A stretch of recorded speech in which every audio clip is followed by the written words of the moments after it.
শেরপুরে বাণিজ্যিকভাবে বাড়ছে তুলা চাষ। আবহাওয়া অনুকূলে থাকায় চলতি মৌসুমে তুলার বাম্পার ফলন হয়েছে। স্বল্প খরচে লাভ বেশি হওয়ায় তুলা চাষে আগ্রহী হয়ে উঠেছেন অনেকে। জুবাইদুল ইসলামের তথ্য ও চিত্রে ডেস্ক রিপোর্টে থাকছে বিস্তারিত। দেশের অন্যতম কৃষি সমৃদ্ধ অঞ্চল শেরপুর। এই অঞ্চলের কৃষকদের প্রধান আবাদি ফসল ধান হলেও দিন দিন বাড়ছে তুলা চাষ।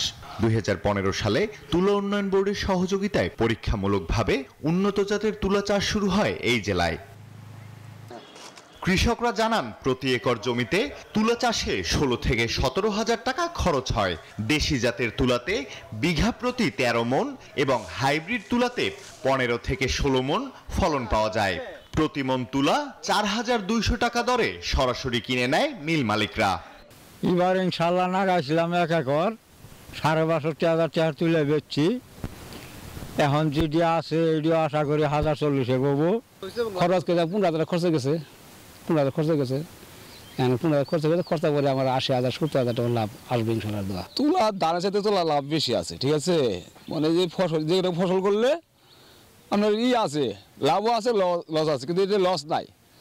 স্বল্প খরচে লাভ বেশি হওয়ায় আগ্রহী হয়ে উঠেছেন অনেকে। ধানের আবাদ করছিলাম, পড়তে হয় না, আগে তুলার আবাদই করবো। তুলা আবাদ হলে পড়তা করিনি আমার ভাই তুলে চাষ করতে খুব পড়তে হইতেছে। আগামী আমার আছে তুলে করি। কৃষকদের সব ধরনের সহযোগিতার আশ্বাস দিয়েছেন সংশ্লিষ্টরা। আমরা সরকারি কিছু সুযোগ সুবিধা দিয়ে থাকি চাষিদেরকে।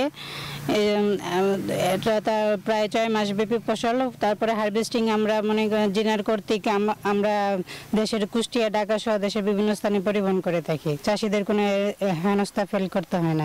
চলতি মৌসুমে 276 হেক্টর জমিতে তুলার চাষ করেছেন কৃষকরা, আর উৎপাদনের লক্ষ্যমাত্রা ধরা হয়েছে 1019 metric ton. Desk report, news 24।